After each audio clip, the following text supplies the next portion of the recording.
ابا سلط کہتے ہیں کہ ایک دفعہ میں امام کے گھر میں موجود تھا تو اچانک سے کسی نے زوردار طریقے سے دروازہ پیٹنا شروع کر دیا.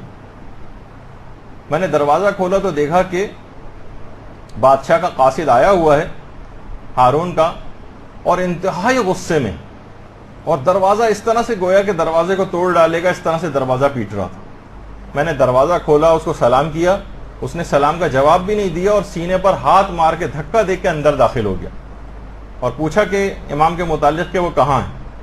تو امام اس وقت گھر کے صحن کے اندر تشریف فرما تھے اور اندر گیا اور جا کر بدتمیزی سے کہنے لگا کہ امیر المومنین ہارون نے آپ کو بلایا ہے. امام نے کہا کہ اچھا تم جاؤ، میں ابھی آتا ہوں.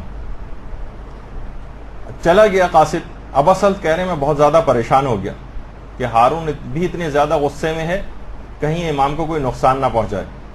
امام نے فرمایا کہ ابا سلط گھبراؤ نہیں، کچھ کلمات ہیں جو ہمارے جد امجد رسول اللہ سے ہم تک پہنچے.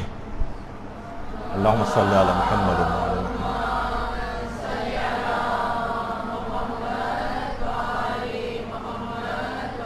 ان کی برکت سے مجھے کچھ نہیں ہوگا. بہار کے اندر بھی کلمات ہیں اور مفاتی کے اندر بھی ہیں. ان کلمات کے بارے میں امام فرماتے ہیں کہ رسول اللہ نے یہ فرمایا تھا. ایک اور روایت کے اندر بھی یہ بات آئی ہے کہ پیغمبر اسلام بھی ان کلمات کو استعمال کرتے تھے اپنے دشمنوں سے بچاؤ کے لیے. رسول اسلام فرماتے تھے کہ اگر ابو جہل اب بھی میرا بال بیکا نہیں کر سکے گا، اگر ابو جہل نے میرا بال کوئی بیکا کیا تو سب لوگوں کے سامنے گواہی دے دینا کہ میں پیغمبر خدا نہیں ہوں. یعنی کلمات اتنے زیادہ طاقتور ہیں کہ ان کو ادائیگی کے بعد کوئی دشمن نقصان نہیں پہنچا سکتا. اور اس کے بعد ان کلمات کو حوالہ دے کر امام رضا نے ابا سلط سے کہا کہ اگر اس بادشاہ نے میرا بال بیکا کیا تو تم سب کے سامنے گواہی دے دینا کہ میں امام برحق نہیں ہوں. اور اس کے بعد پھر امام گئے اور وہ ہارون جو کہ بہت ہی زیادہ غصے میں تھا اور قتل کے اوپر بہت زیادہ آمادہ تھا،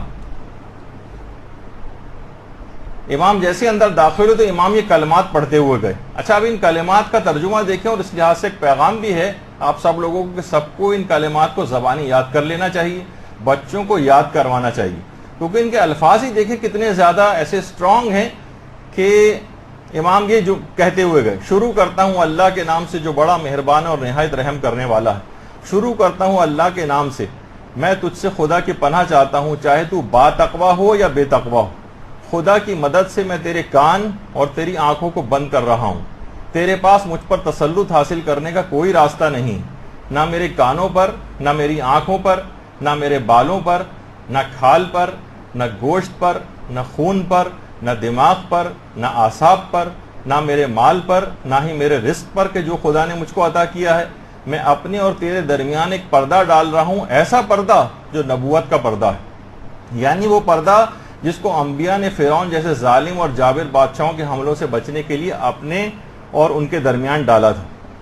اور اس کے بعد اگلا جملہ ہے کہ دانی جانب سے جبرائیل، بائیں جانب سے میکائیل، پیچھے سے اسرافیل، سامنے سے حضرت محمد مصطفیٰ. اللہم صلی علی محمد وعلی محمد.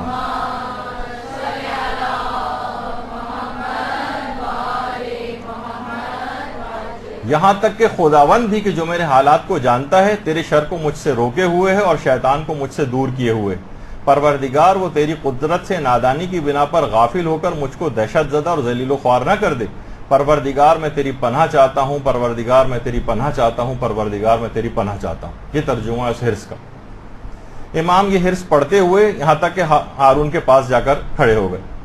اب ہارون نے جو کہ کسی وجہ سے، جو کہ بہرحال ایک اس کے اندر ایک جیلسی ہو گئی تھی امام سے کہ قتل کے اوپر آمادہ تھا، اچانک سے اس حرص کو سنتے ہی انتہائی مؤدب ہو گیا اور کہنے لگا ابو الحسن ثانی امام رضا کو کہا جاتا کہ اللہم صلی علی محمد وعلی محمد صلی علی محمد. میں نے خزانچی کو حکم دیا ہے کہ آپ کو جاتے وقت 1,00,000 درہم دیے جائیں اور آپ اپنی اور اپنے گھر والوں کی ضروریات کی ایک فہرست مجھے مرتب کر کے فراہم کر دیں، میں ان کو پورا کروں گا. اچھا پھر کچھ دیر باتیں ہوئیں. پھر جب امام رخصت ہونے لگے تو ہارون نے اوپر سے نیچے امام کو دیکھا اور بڑبڑاتے ہوئے کہنے لگا کہ میں نے کچھ ارادہ کیا تھا، اللہ نے کچھ اور ارادہ کیا تھا، خدا ہی کا ارادہ زیادہ بہتر ہوتا ہے اور وہی انجام بھی پاتا ہے. یعنی وہ کچھ کر نہیں سکا حرص کو کرنے کے بعد. اس حرص کو باقاعدہ شیخ عباس قمی نے اپنی کتاب منتہی الاعمال فصل نمبر 5 ہے، اس کی 10واں باب ہے، اس کے اندر اس کو نقل کیا ہے. اس کے علاوہ مفاتیح الجنان کے اندر بھی یہ ہے، اور یہ ضرور لوگوں کو اس کو لینا چاہیے، بچوں کو یاد کروانا چاہیے، روزانہ کی بنیاد پر خود بھی پڑھنا چاہیے. برحمتك يا أرحم الراحمين وصلى الله على محمد وآله الطاهرين.